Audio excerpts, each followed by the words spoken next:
Ladies and gentlemen, we are live with a very special guest today, Walter Cruttenden. For those of you unfamiliar with this man, he's one of my heroes as far as cosmic catastrophe and intriguing science. He's the author of The Lost Star of Myth and Time, which I believe came out about 20 years ago, and the documentary The Great Year. And we just got some inside information. There may be a sequel to that. And we're going to unwrap everything Walter's been working on at the Binary Research Institute, his work with Precession and the Yuga cycle, and it should be very exciting. Welcome to the show, Walter. Pleasure to be here. Thanks, Diamond. Thanks, Leah. So if you could, for our listeners, tell us what happened several decades ago to get you to dive in and create the Binary Research Institute. Ooh. I had read The Holy Science by Swami Sri Yukteswar, and it kind of got in the back of my brain his description of precession. And he actually doesn't use the word precession, but it's a completely different explanation than anybody I'd ever heard. And I don't know, I'm just a little geeky about things like that. So I decided to build a model and see if his approach might work better than the existing one, because I knew the existing precession equations theory had a lot of problems. It's called the lunisolar precession theory. And as I got into it, I was just amazed at how much simpler the model could be. And so I said, yeah, we gotta build something around this. So yeah, I hired a astronomer, astrophysicist, a couple people to help me model, mathematician, and we founded the Binary Research Institute. And then of course from there did a couple of films and book projects and things. Well, that is amazing. So we've got the Binary Research Institute up on the screen here. And for those of you not familiar, you've got the Great Year DVD documentary that's been out for quite some time. That came out before the book. Is that correct? It actually did. Yes. Yeah. A year before, something like that. And your book, let's share that for those watching, Lost Star of Myth and Time, is rated 4.8 stars, 260 ratings, 19 years it's been out there. Have you reprinted it? Is it on like the 5th edition or something? I just didn't have that much energy for a print book, but I did an audio version after all the Caltech information came out about the search for Planet 9. So I basically created a 10th chapter, but you have to get that through the audio version. So it's just a 10th chapter to the book, like an update. Correct. Yeah. Awesome. It's probably due for an 11th, but maybe. Well, in the meantime, while all this is going on and you're a busy man, you started CPAC. Is that correct? Yes. I've been meeting different people to talk about this problem and different aspects of it. Same sorts of guys you talk to, Graham Hancock and Robert Schock and Jonathan Anthony West and John Burke, et cetera. And it was just nice to have them all come together once a year or every other year or something like that. And so we just call that the Conference on Precession and Ancient Knowledge. Originally, it was just us and no public was there. And we'd talk about these ideas, for a day or two.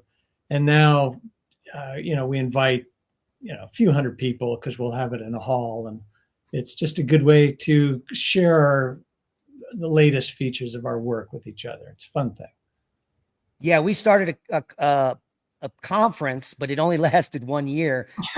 The amount of money and organizing and liability was insane, but it was a great time to bring all these like-minded people together. It was like we were living in a separate universe at the conference. Oh, fun. Yeah, I agree. It's not anything we make money on. I just love the information though. So it has some psychic benefits. And a final promotion for you is Lost Star Productions. Tell us a little bit about that. Yeah, so we did the the film you saw there, The Great Year, and we've done some other sort of small things we haven't published. But we're working on 2 additional projects. One is the sequel to The Great Year, because there's so much more information out, in the last 19 years. And we're pulling that all together. I think we have 9 interviews in the can right now. We're working with Gold Productions out of LA, and hope to have that ready in, 6 months or so. It takes a lot of editing. We had used James Earl Jones on the first one, and so we'll either use his AI voice on the second one, or we'll go to a different narrator. The AI voice is amazing, by the way. You can actually just tweak it. It can sound better than the original. Yeah, it's so getting really creepy really quick. Yeah. I know what you mean. All right, so let's shall we dive right into the science too, and blow? 2-hour feature we're working on. Oh, I'm sorry. What did you say? We have a 2-hour feature film we're working on. It's still in the early stages, but it's sort of a fictionalized version of a lot of this information, so we can try to bring it to the big screen. And maybe we'll talk in another 6 months. I'll tell you how that's going. It's a much bigger project. Well, I can't wait. So it's like a Dan Brown version of The Great Year. Yes, yeah, Lord of the Rings, but real. Right, so go ahead. What we're talking about is orbital cycles. They've been explained using the gravity model and Newtonian mechanics. And that's what I work with in academia. In geology, we used the mathematical model that the Earth's orbit shifts. There's an eccentricity that changes throughout tens of thousands of years. There's an eccentricity and there's a precession. The precession we can see here from Earth. And we were just discussing about Hamlet's Mill, that most ancient cultures were well aware that this was happening. They encoded it into their architecture. And in the last few decades, we're finding more and more spectacular things, especially in Turkey, like the discovery of Göbekli Tepe and Karahan Tepe. They all have these observatories that are the same as Stonehenge and many other stone circles that show that in the past, all civilizations were essentially astronomers, and we had a very high knowledge of what's going on in the night sky. And very few people that are living today, even scientists, know what we're talking about here. I agree. Yeah, the evidence of sort of advanced structures in the distant past at one time was rare, but in the last 20 years, with so much development going on around the world and new technologies like LiDAR, for example, we're discovering that, wow, many ancient cultures were sort of far more developed than we ever thought they were. And at the recent CPAC, we held, was it just last month before last, in Northern California, I talked with Robert Schock and Hugh Newman, 2 friends that go to Göbekli Tepe quite a bit. Also Charlotte Morosh has been working there the last few months, and she was our MC for the conference. So we had a lot of great discussions about it. And I still don't think people know what that site was used for, but they're starting to decipher, little pieces of it. So we have a kind of a greater understanding of, some of the stones, some of the pillars, what is on them. But it'll probably take, decades, if not hundreds or thousands of years to really fully understand it. Walter, are you familiar with a paper that was published in 2017 by Martin Sitrakis? Yeah, Martin Sweatman and Dimitrios Sitrakis. It's called Decoding Göbekli Tepe with Archaeoastronomy. What does the fox say? And it's really interesting because they get to a place where they essentially identify that that pillar 43 is identifying a specific date, which coincides with probably the Younger Dryas impact. and I find it absolutely fascinating. I mean, there's still some questions. I don't think it's entirely conclusive, but like, for example, in this image at the top of the pillar, you have these, what some people call handbags, Right. right? they're You know, and Or what baskets. they do is they interpret these as that it is actually sunrise or sunset, not a handbag. And that the little animal figures next to it are identifying particular asterisms that would be occurring at the summer solstice, the spring equinox, the fall equinox, etc. And so that such that in combination with the other asterisms on the rest of the column, the missing one is the date that is being indicated, and that the position of, let's say, what could be the sun above that bird below it, like that is that is sort of the that essentially the event. I can't really explain it in detail at this moment, but it's pretty fascinating paper. I didn't let you answer the original question if you're familiar with this paper or not. You know, I have looked at that paper. I can't remember all the details myself, but you know, I think if the cycles are real and you sort of believe in the yugas, the iron, bronze, silver, golden age, or the Kali, Dwapara, Treta, Satya yugas in the Hindu culture, then our understanding is that consciousness itself changes, over the length of the cycle, sort of rising and falling. And so here we are, just barely to the Dwapara Yuga, talking about what this thing built in the Satya Yuga might mean. And no offense to us, but I'm not sure we even have the the consciousness to fully understand it. Yeah. But we can certainly take a stab at it with our present language. And I really think if it's more of a spiritual age, that the iconography might have more of a spiritual meaning or intent. And so to me, these handbags or baskets, for example, which you find, as you know, all over the world, in Mesoamerica as well as Mesopotamian cultures, it seems to signify a god, or that point of view that's providing the information. We talked about Sri Yukteswar. He mentioned how the sort of the universe is structured, with here we are in the physical universe talking, having some fun. But that's part of the astral universe, which is much larger, which is part of the causal universe. Everything's made of energy and ideas ultimately. And he always talks about, the physical universe seems to be hanging below these two much larger universes, almost like a basket. And so when I read that, I sort of think that, the purpose of life is to become enlightened and realize your oneness with everything.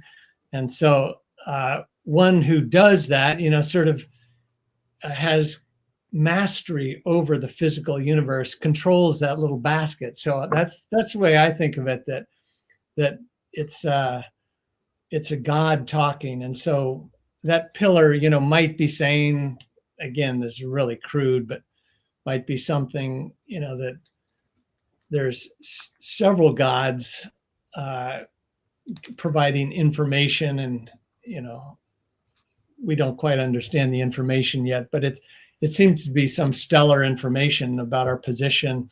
Because one of the most surprising things about Göbekli Tepe, as you probably know, is finding these what appears to be zodiacal signs on many of these pillars.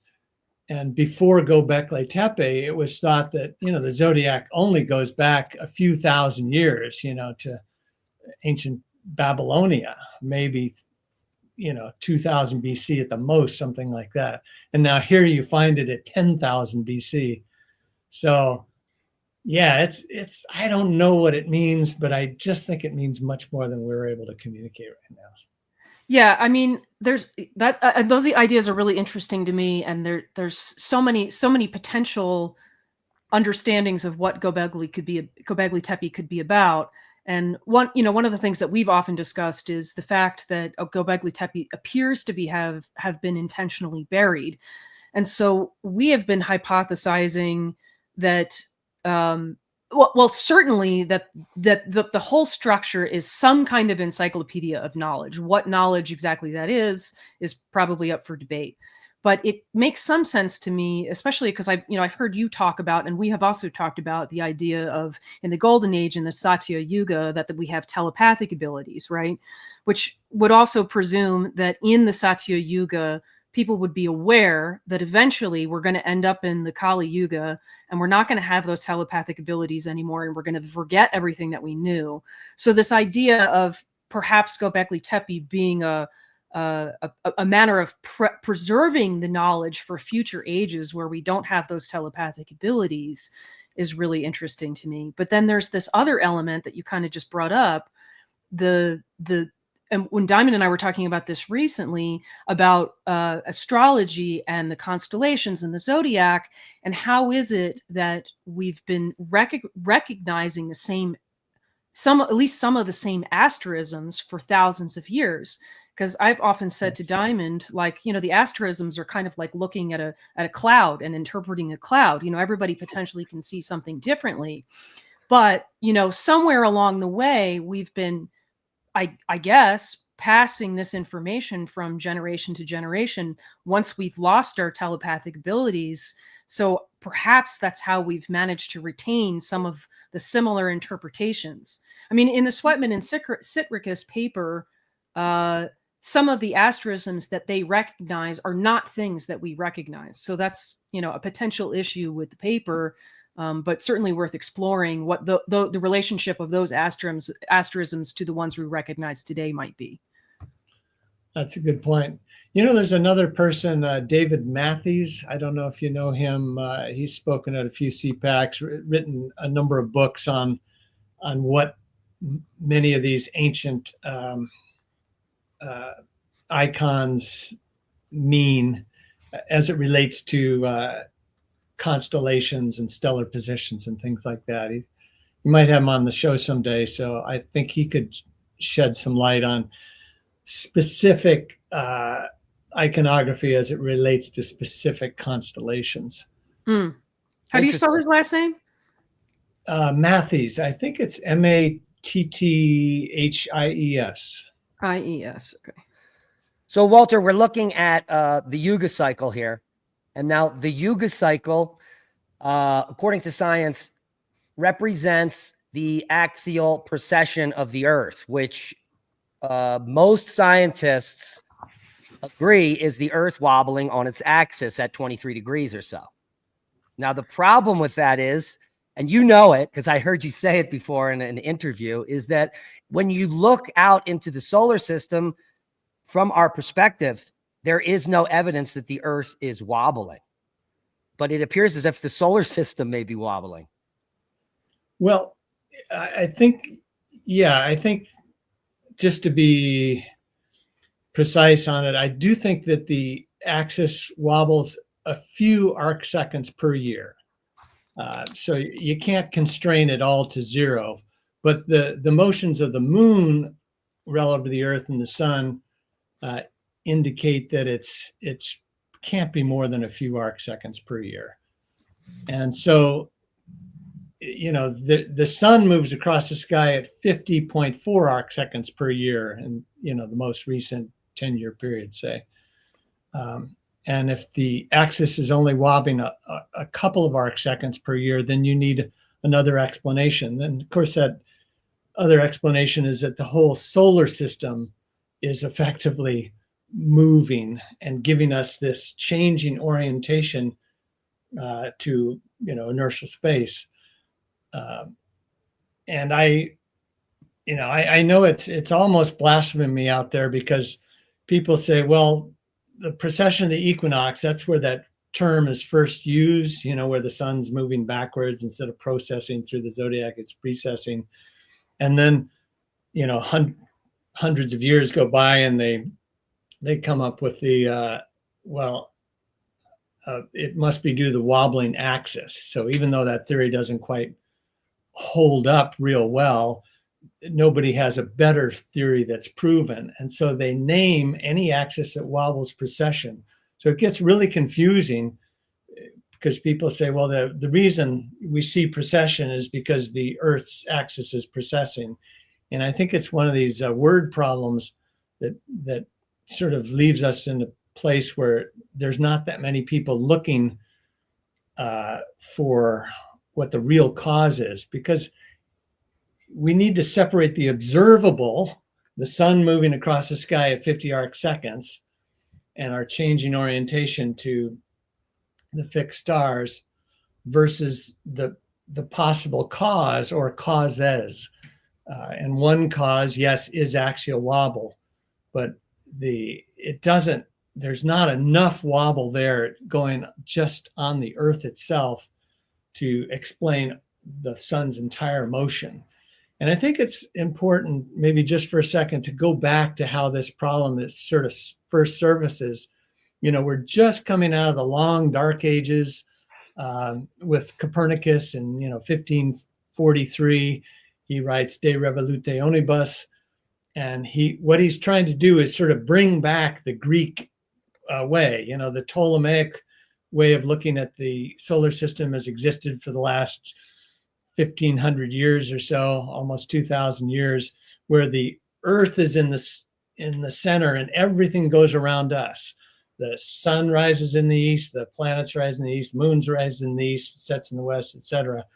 And they're starting to realize, in the 1500s, that, boy, these things are pretty darn far away. They're realizing the size of the Earth and how far away the sun must be and things like this. And they realize, it would really be quite a problem for the sun to be going around us every day. That's this huge journey. And Copernicus is known to have the writings of Aristarchus of Samos in his possession because he wrote about it a little bit earlier. But it's real thin knowledge. And so he kind of updates it. He likes the idea that, it's actually the sun in the center of the solar system and the Earth goes around it and it's spinning along the way. So he comes up with these three motions of the Earth to explain kind of everything we see out there. And the first one is the reason everything rises in the east and sets in the west is because the Earth spins on its axis. Really clear and simple. And it took some time to be accepted, but it was accepted. And nobody really argues that point right now. And then the second thing he had to explain was, why does the sun rise in a different constellation throughout the different 12 months of the year? And of course, he realized that the Earth goes around the sun and we're just seeing a different 30 degrees of background sky each month, effectively a different location in the sky. And remember, the ancients used the zodiac, even modern scientists do today, just as a reference frame. There's like 12 numbers in the sky. We can quickly tell where things are. You talk to an astronomer a day, they don't give you right ascension and declination to tell you where Jupiter is. They just say it's in Taurus or wherever it happens to be at the time. So it's still a useful reference frame. So Copernicus is trying to fix the sun because he believes that no star moves and the sun itself is fixed. And so he does it by the Earth's rotation. That stops it from rising and setting every day because the Earth rotates. He stops it from going through the 12 constellations in the order of the calendar. But he's left with one problem, and that is, why does it seem to go backwards if you only look on the equinox? It's regressing, 50 arc seconds a year, retrograde motion. And so he comes up with this really clever explanation that the Earth's axis must librate, and that changes the point of where the equinox occurs relative to the background stars. And so it sounds like a really good explanation, of course. And, Copernicus dies, and takes a couple hundred years for this stuff to be accepted, but it is accepted. And I think most people just figured, well, he's right on number one, he's right on number two, so he must be right on number three. And this whole idea that the Earth's wobble makes up for all of the sun's motion, retrograde motion, sticks. And it's really not until, the last 100 years or so that people realize, oh, stars can move, And so if you're stuck with the Copernican model, then our sun can't move and stars really can't move. And so, there is another explanation, which of course I talk about in Lost Star Myth and Time. And it is, as we were just discussing, the whole solar system moves. And that is why the sun moves across the sky backwards, because it really does move. And it doesn't stop the Earth's axis from wobbling. It doesn't negate this cycle. It would probably enhance this cycle if you think about what causes cycles. What causes us to go from a dream state, subconscious every day, to a waking state and back again, And it's, as the Earth spins, it's creating this electromagnetic spectrum we feel intensely during the day, and we don't feel it as strong during the night because we're not getting the full spectrum of the sun there. And likewise, it not only changes human consciousness from conscious to subconscious every day and back and forth every 24 hours. It's utterly amazing, but it's so common, we don't think it rare. And then on a yearly basis, the sun, the Earth is actually on a tilt, as 23.4 degrees or so. And so we'll get more or less electromagnetic spectrum, causes a season. And again, it changes behaviors on a grand scale. Things in the animal world, it affects the way they migrate, the way they spawn, the way they hibernate, go into or out of hibernation, and it affects trillions of plants. They burst out of the ground and bloom and give their fruit and decay again. So these first two celestial motions have huge cyclical implications on a daily and a yearly basis. So if you also have a motion where our sun goes closer to or farther from, another electromagnetic spectrum in space, like another star or something, then you're going to have, a similar effect, but it's going to be commensurate with that longer orbit period, that longer cycle period. So we don't need the Earth's axis to wobble to produce that cycle, although it does wobble to some degree. Yeah. So for those listening that are confused at this point, what we're saying here is that video of the Earth's axis wobbling, which they call precession, may be in fact our sun entangled with another sun in a binary system. Yes. Now, I believe initially when I ran into your work, you thought our binary may be Sirius. Was that your initial thought? But now it's Barnard star. So in my book, I'm agnostic, and in the film, we're agnostic. Because I until it's sort of accepted by other astronomers, I'm not going there. But there's some interesting science that makes a case for both of them. So Sirius, for example, it's too far away. So that's the con to see how we'd get around it in 24,000 years. Although there are some papers out there that say maybe everything is closer, but I won't get into that.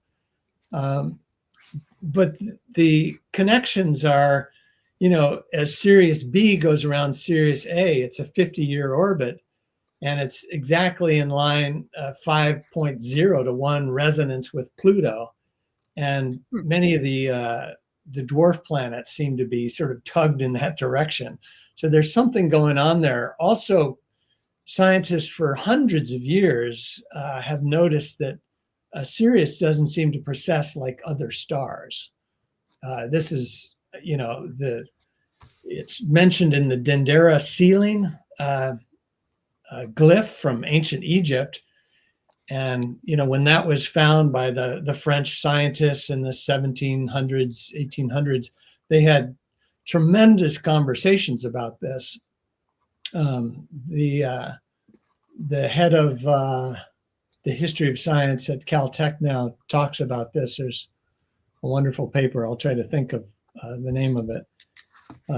And they don't ever agree on why Sirius doesn't seem to precess. So that's sort of a strong argument for Sirius being a potential companion, because you kind of think that might happen. But again, it's too far away. And to go to Barnard's. Before we get to Barnard's. Okay. Let's add the other enigma that the Dogon tribe in West Africa has intimate knowledge on Sirius A and B. Yes. It is. Have you read any of Laird Scranton's work? Oh, yes. Yeah. Laird's a friend, and he's spoken at several CPACs. And yeah, I love his work there. And it's, it's not just the Dogon too. It's other cultures seem to revere Sirius. The ancient Egyptians themselves built temples in that direction. One of the shafts, I think it's the Queen's Chamber shaft, seems to point there at, as the Earth spins at certain times. So I was thinking about this yesterday, and obviously this has been a lingering question in my mind as well. I mean, one, wasn't it also determined that Sirius has actually 2 other star companions, or am I remembering that incorrectly? Yes, there's been a lot of Sirius talk about C, isn't there? Well, so only Sirius A and B are accepted right now, but there's been a little evidence over the years of a Sirius C. Which people think might be very, very small and very close to Sirius A, and you just can't see it because of the brightness. So I wonder if that might complicate the idea of, Sirius being a binary to us, right? Because now we're talking about 3 or 4 stars potentially interacting with each other. And then, obviously the distance is an issue.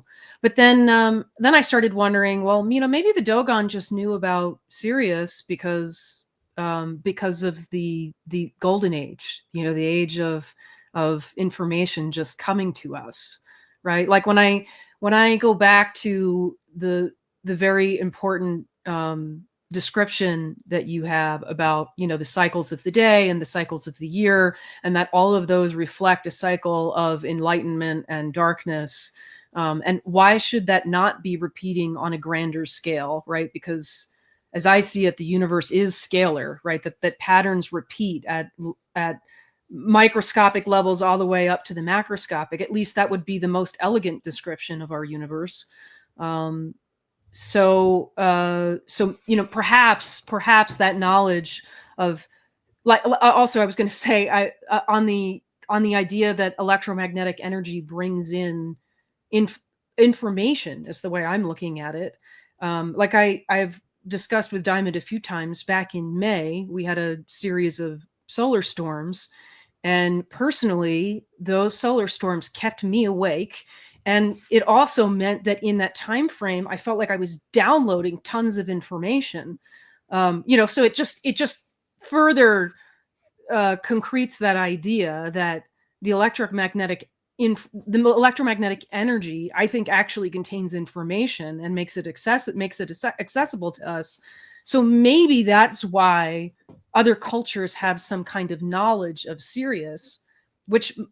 But again, why are there so many cultures looking at this? That it's not just knowing about it, but that we're affected by it in some way. Yes. Boy, you touched on so many points there. I'm sorry, I kind of went all over the place there. All great points, by the way. But it wouldn't surprise me if there are larger cycles, the daily cycle, the yearly cycle, the precession cycle.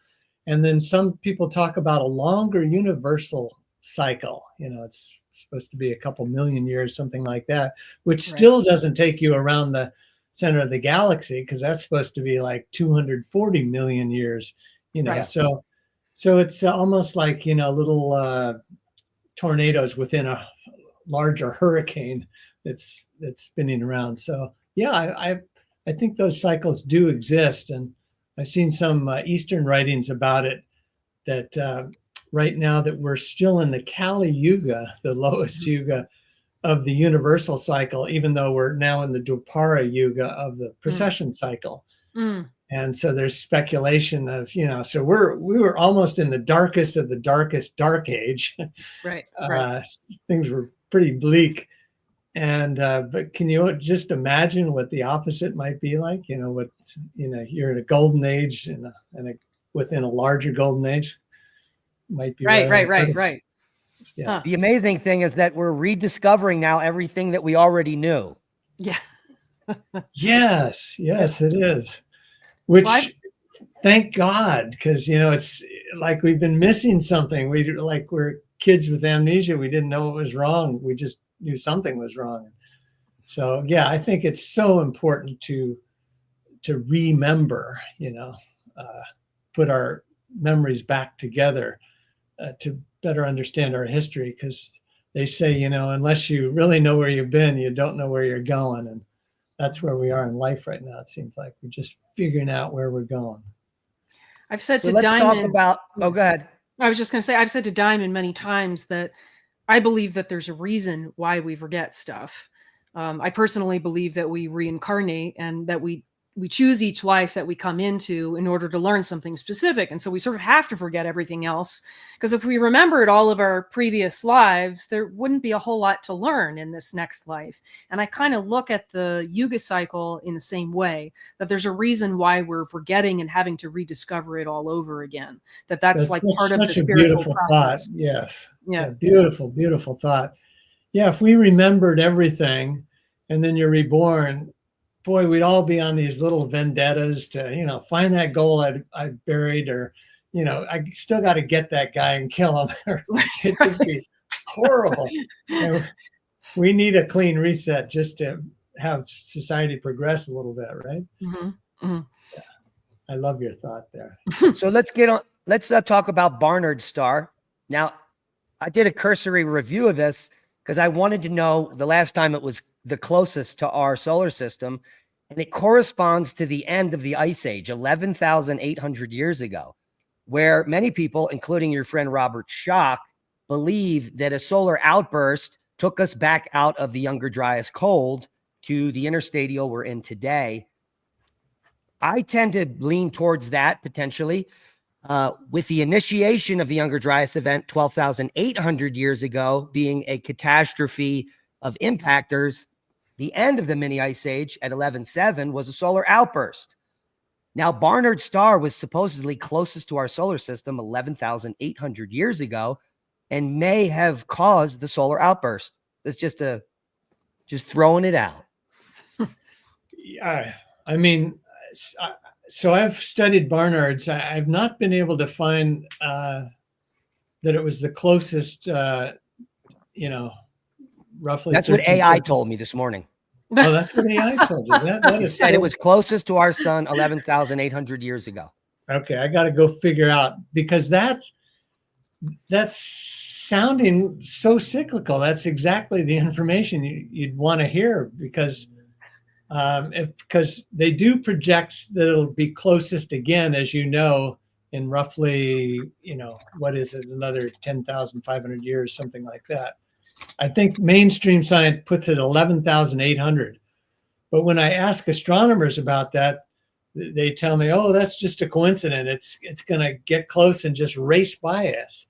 And that's the one con with Barnard's being, a possible companion for us.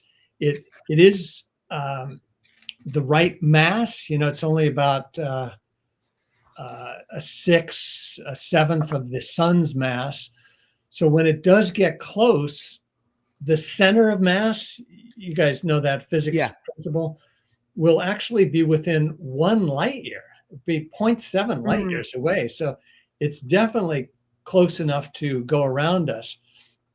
The con, though, is that people say it's moving so fast that it exceeds escape velocity. And that's why I'm surprised that you found something that says it was actually closer in the not too distant past, because a lot of people think it's just come from nowhere, it's racing by us, and we'll never see it again 100,000 years from now, sort of thing. I just did a little very brief Google search, and that detail that it's was the closest approach was 11,800 years ago. It looks like it is sourced from Wikipedia, so take it with a grain of salt. Oh dear. But there's lots of other links that would require a little bit of closer inspection. So maybe that we could look at how Wikipedia sources it, of course. Well, and the biggest problem is the standard model of cosmology. All these people that are making these calculations are using an incorrect model. Like, they don't have the concept of barycenter electromagnetism.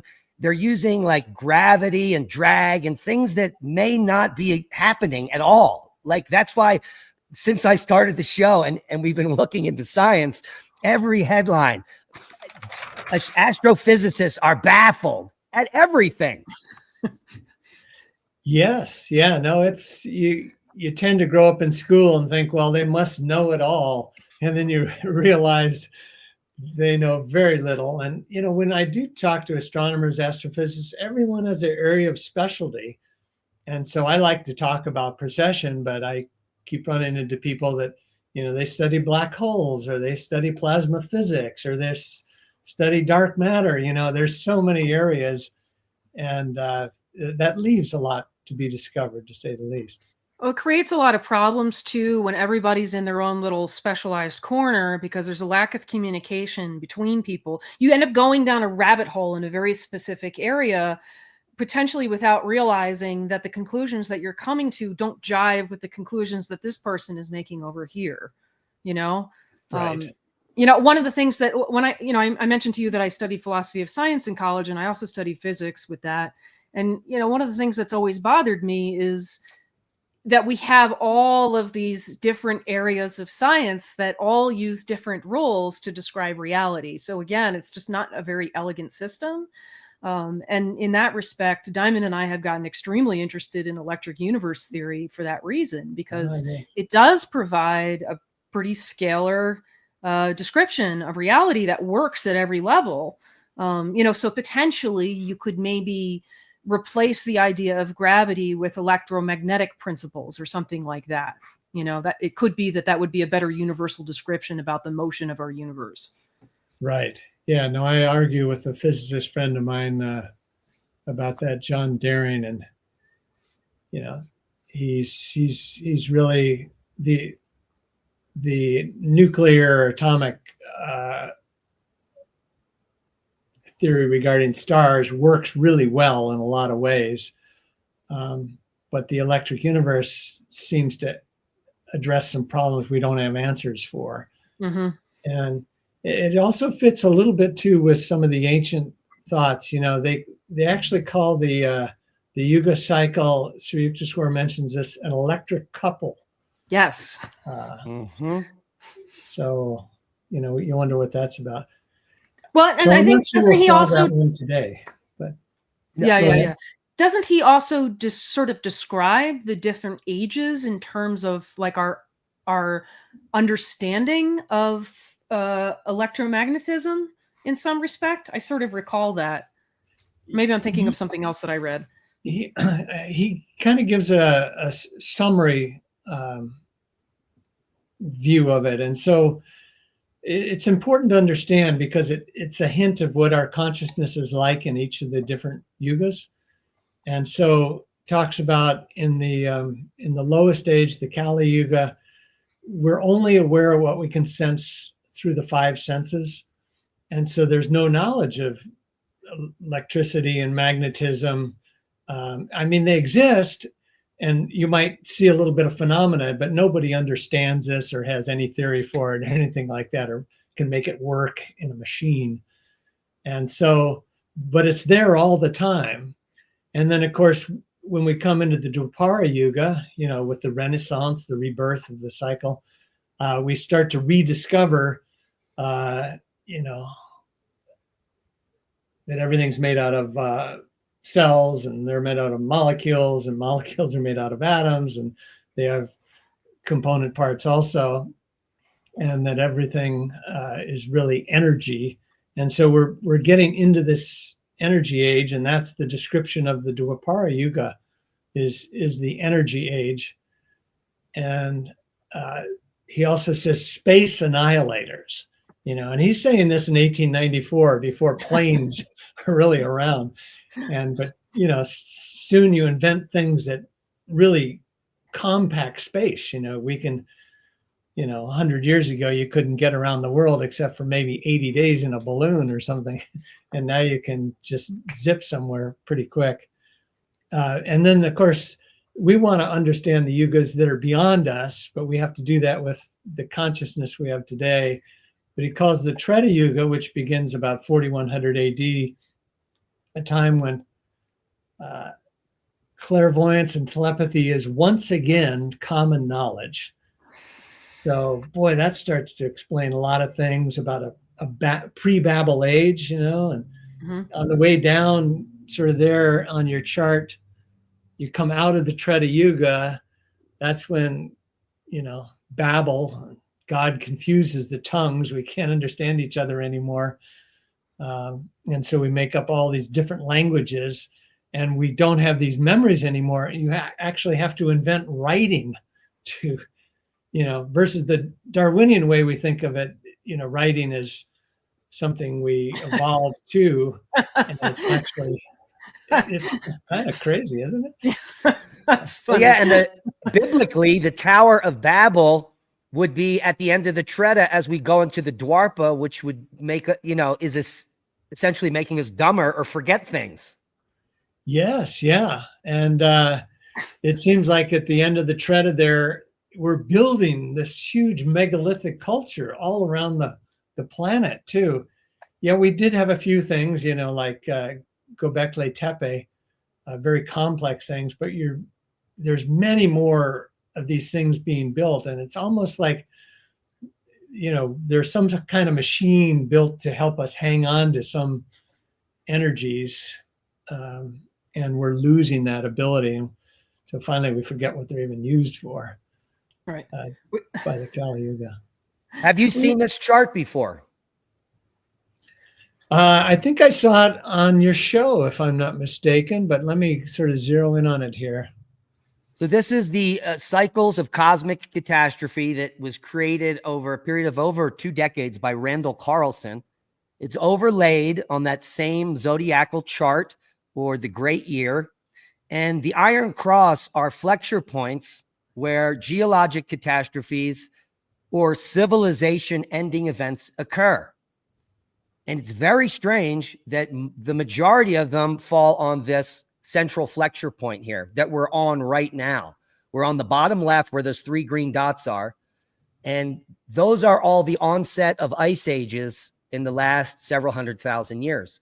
The other side of it, the top of the chart where there's 5 green dots, are where major catastrophes occur as well, including the 12,800 cosmic catastrophe that ended the ice age, so to speak, where we actually went into one for 1,300 years. But we're on this flexure point where catastrophes happen.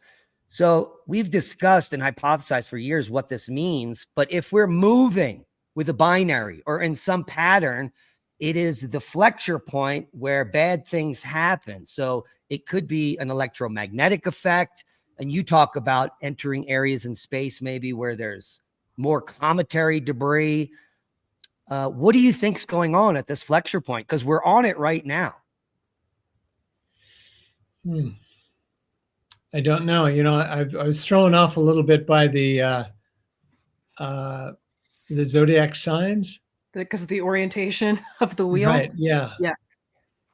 Well, and then it's also confused by, I presume that this chart is using the vernal equinox to mark ages rather than the autumnal. I think maybe that's part of the problem. Okay. I'm glad most people aren't even aware that there's 2 hour hands, which are the 2 equinoxes, just as Right. you stated. So Actually, could you clarify this for me? Because I'm not quite sure that I have this right. But okay, so we say right now that we're about to enter the age of Aquarius, but that's according to the vernal equinox. So if we're using the autumnal equinox, does that actually mean that really we're entering the age of Leo? Yes. Okay. That's exactly what that means. I have some other questions about that later for you whenever it's appropriate, but right. Yeah, And- so that's Let's get into it. If the Sphinx was a lion and it Well, was that's it. facing Leo, according to AI, they use our model and they say that was 10,500 BC. But if you use the ancient model, it would be much older. it would be like 24,000 years ago, Yes, exactly. which is an interesting question in and of itself. I mean, already the correct dating for let's say the Sphinx, you know, as I'm sure you're aware, Robert Schoch pointed out the excessive erosion on the Sphinx and all of that. You know, it's already in question by some of the community, obviously not by the Egyptologists, because they really hang on to their dogmatic ideas There's about so Egypt, much right? evidence. Yeah. You know, we've talked many times about Egypt really being, you know, a very ancient culture and a very enlightened culture, that the more recent Egyptians kind of stumbled upon these monuments, right, and sort of claimed them as their own, thus recarving the Sphinx head. You know, and other people have thrown out that idea as well. So then, you know, then it leads me to this other question of, because I looked at this before and I'm going, well, if the Sphinx head really was a lion and pointing towards Leo, indicating the age of Leo, it didn't really make sense until I realized that they were probably using a different equinox to mark the ages than we Could do today. be. Yeah, that would give it a much older date. Right. Every time I see Schoch, you know, we had dinner together in October, and he seems to go back a little bit farther on his dating.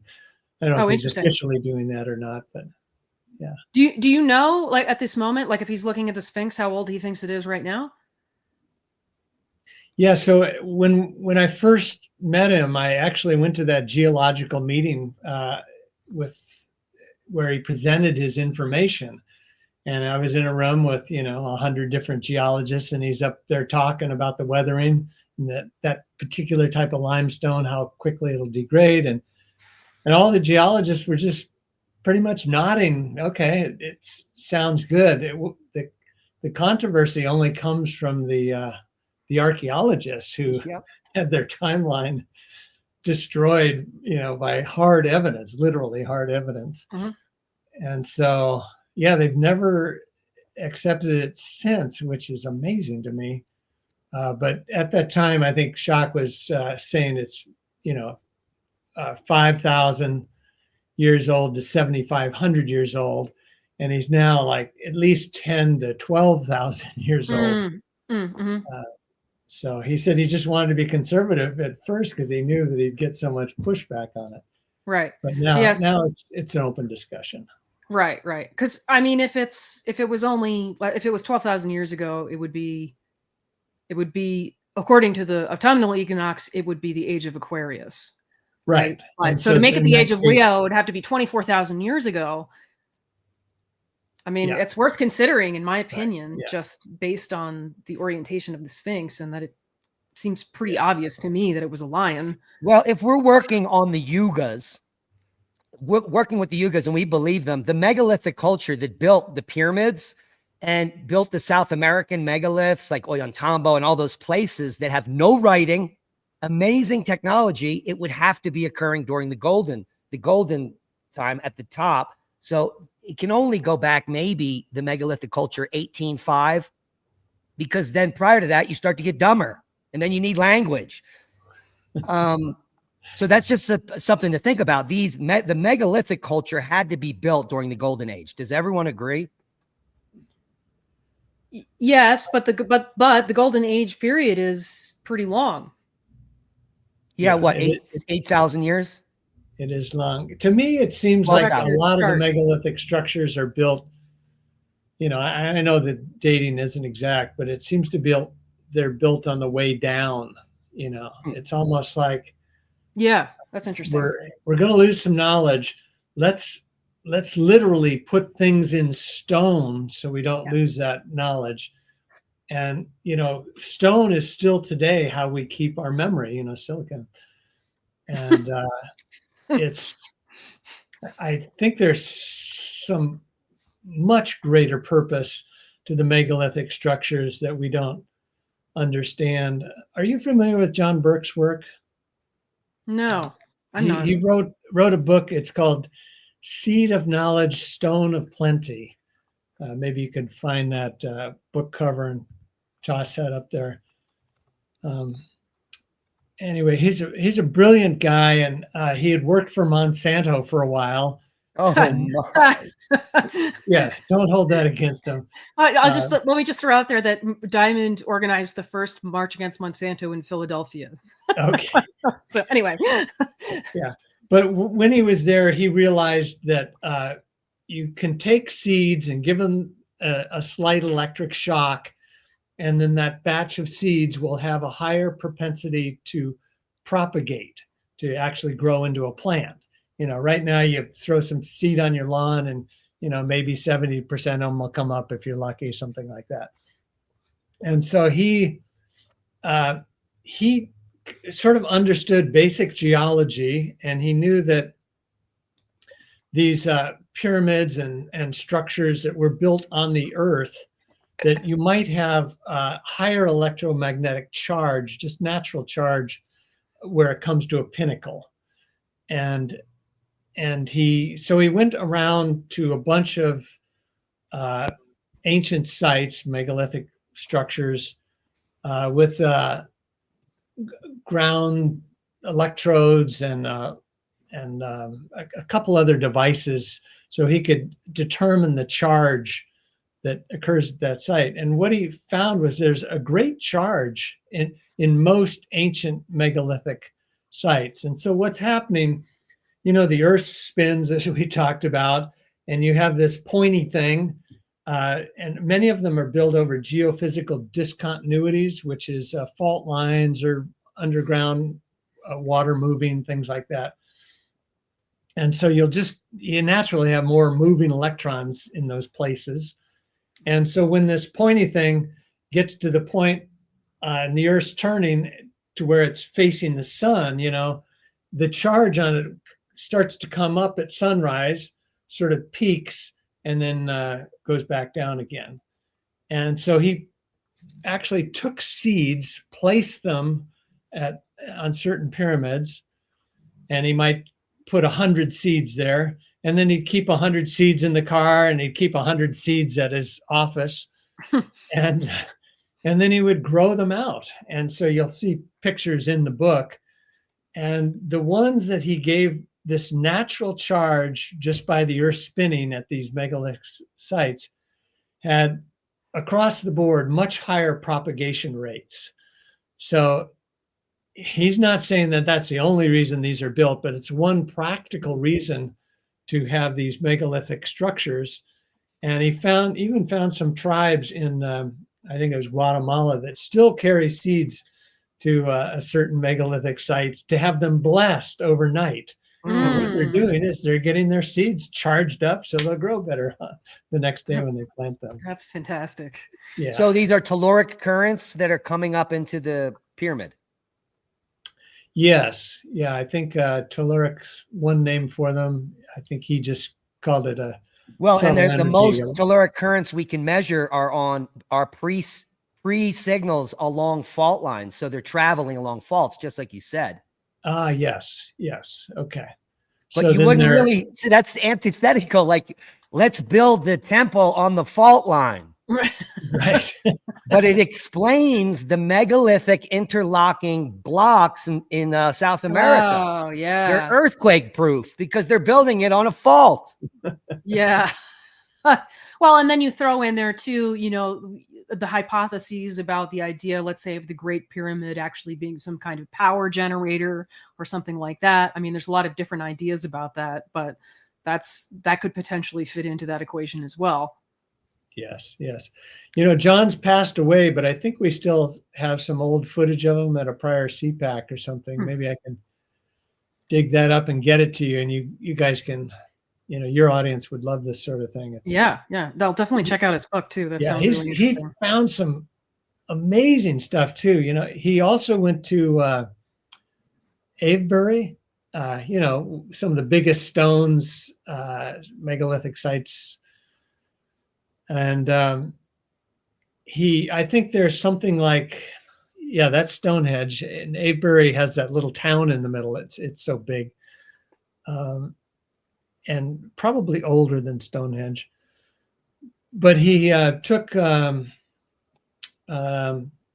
magnetometer and to measure the polarity of each of the stones. And as you know, any stone that you go out in the backyard and pick up, or any of these megalithic stones we're looking at now, they're cut out of the earth. And so when the earth was formed, they'll have a positive side and a negative side, a North Pole and a South Pole. But most stones, it's very light magnetism, paramagnetism. You barely can detect it except with a magnetometer. And so he took his magnetometer to Avebury. I think there's something like 60 something stones still left. And it took him a long time, a lot of measurements over about a month's period. And he found the polarity, positive and negative side of each stone that had been there. And all the ones that were still in place, there were, I think, a couple that had been toppled over and put back up, maybe twisted a little bit. All the ones that he was certain hadn't been moved are set up to where the negative side is all on one side and the positive side is all on another. Yeah, that's Avebury. They're large stones. And so it looks like a set of dominoes where you could set them up where you have the dots on one side and the other face on another side. There's a machine we build nowadays that has that same thing, where we line up magnets that way, where the positive side is all on one side, the negative is all on the other. And that's called the Large Hadron Collider in Switzerland. And it helps us to move particles very quickly. So you wonder, what was the purpose of Avebury if they're setting up the stones to increase the magnetism of the site? Yeah. Isn't we're that just we're just too stupid now to understand it. It's awesome. Yeah. It is. That's cool. Yeah. Diamond, your mic is off. Yeah, I pressed the wrong button. I think that maybe these are multi-layered. Obviously, like we're saying, we're not smart enough or enlightened enough to understand what's going on at this point. We're now ascending. But maybe these are places where multiple things are happening. There's information stored in the megaliths. It's also a place for healing.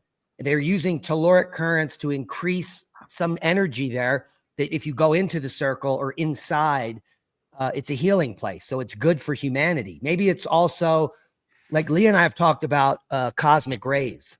They've been increasing because our sun and our magnetosphere are weakened. So more cosmic rays coming in, maybe cosmic rays affect people in different ways. Some people get affected in positive ways and other people go crazy. So maybe something like that's going on here. Yeah. Yeah, could be. I know it feels really good at these sites. So maybe we still have some of that capability deep down in our subconscious. We're just not fully attuned yet. And if, considering that we are affected by cosmic rays and we're also affected by electromagnetic energy, like what I was describing, what I experienced with the solar storms in May, if we have a binary coming towards us or nearby, perhaps sites like these help us adjust to that additional energy in some way. Could be, yeah. I think or they may turn on. Or they turn on. Because go ahead, Walter. Oh, I just was going to digress a little bit. This film we're working on, the feature film, we have a scene there at Avebury, and we kind of bring that aspect to the fore. That there's this psychic gal, and she kind of has her powers increased there. So. Oh, cool. Yeah. Yeah. So the question here, and we can wrap it up in the next 10 minutes or so, is that, and Leah and I are going to do our radio show tomorrow and discuss this topic.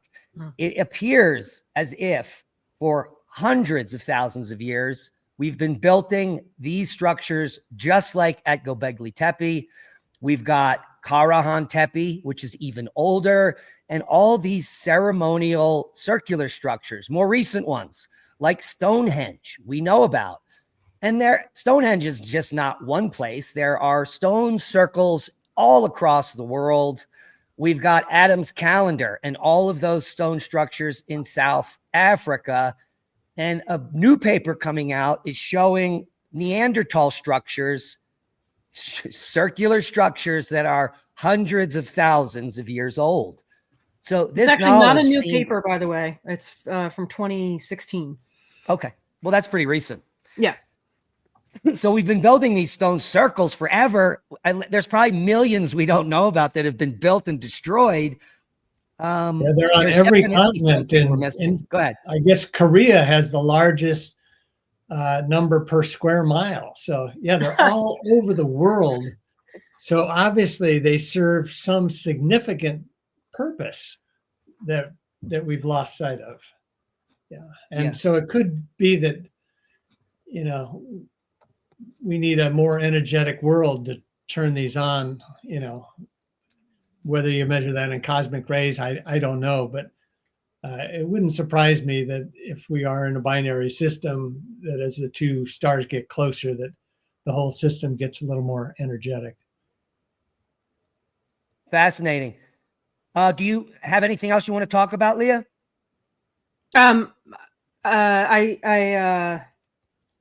Shoot. You did have questions. She does. I have a lot of questions. Have a really nice balance between the two of you, by the way. Thank you.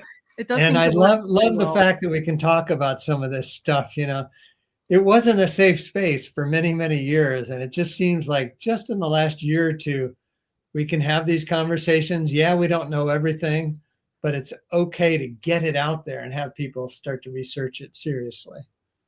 Yeah, you know, the like what you were talking about earlier about, you know, archaeologists who just can't absorb the physical evidence, let's say, of erosion on the Sphinx or whatever. You know, I think we have this problem in not just archaeology, but in science also, right? Where someone's entire career and life's work is wrapped up in a particular theory, and then somebody comes along and blows the whole thing out of the water. And then what do? You know, you either adapt and move on to the new theory and accept the fact that a lot of what you've been working on is maybe not correct, or you just dig your heels in, you know, and stick with what you know.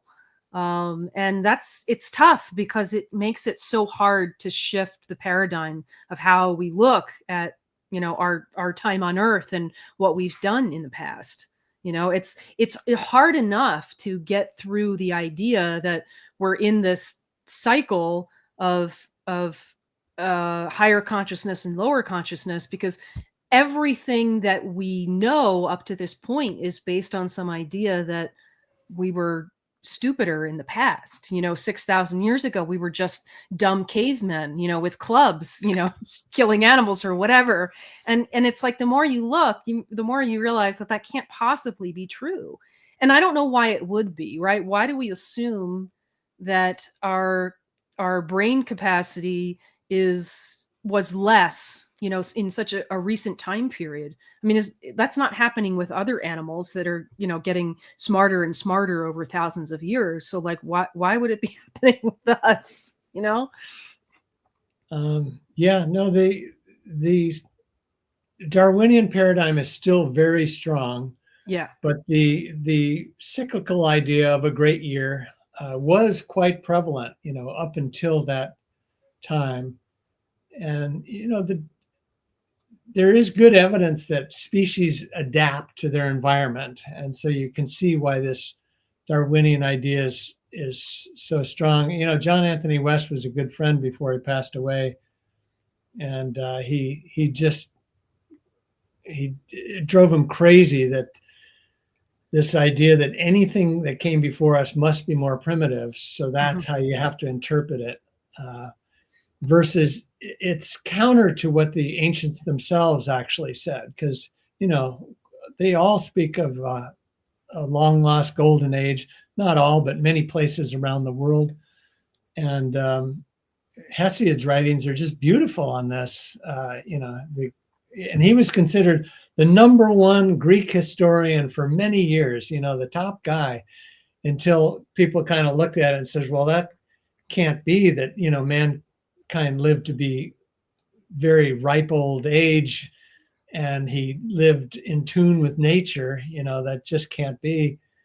And so they reclassified him as a poet. But it's, Right. the evidence is all over out there. Right.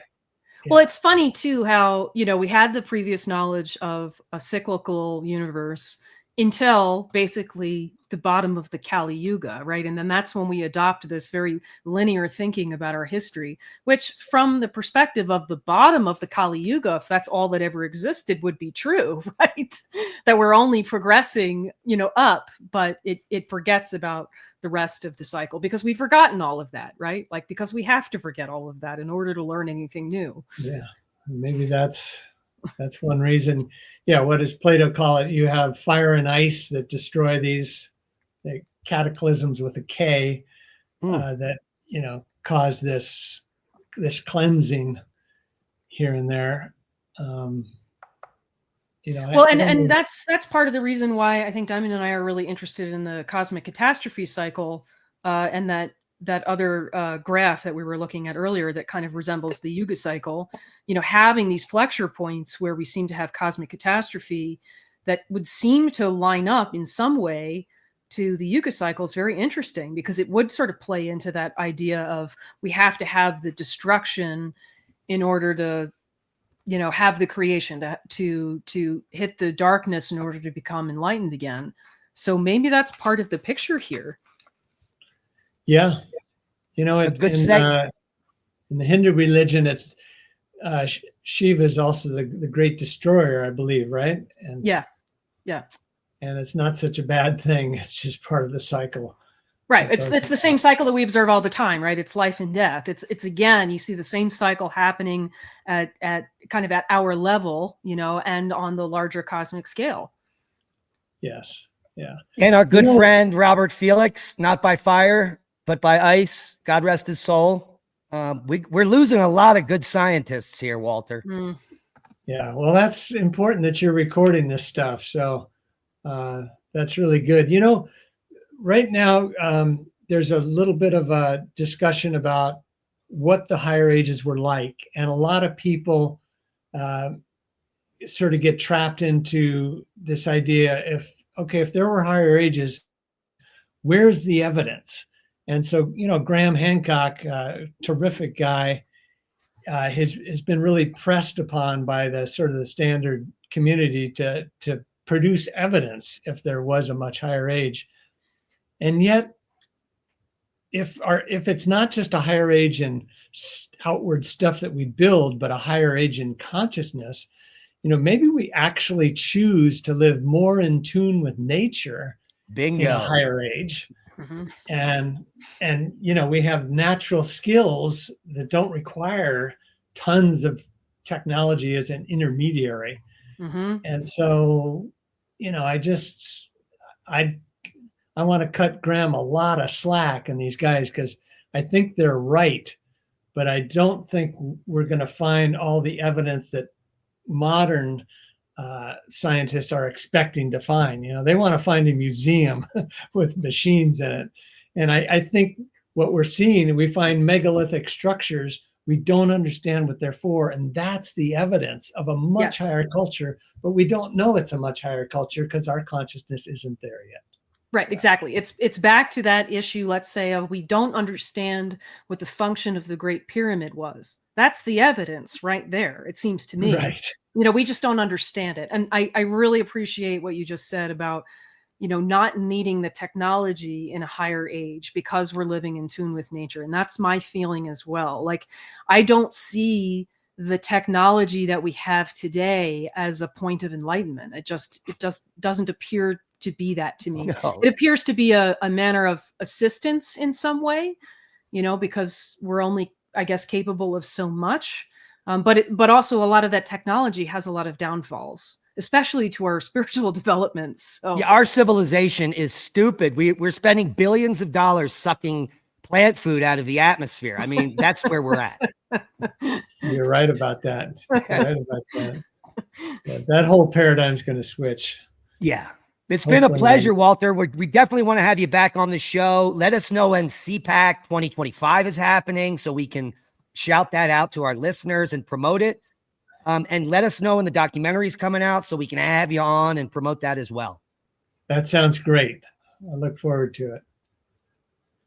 Any parting words, Leah?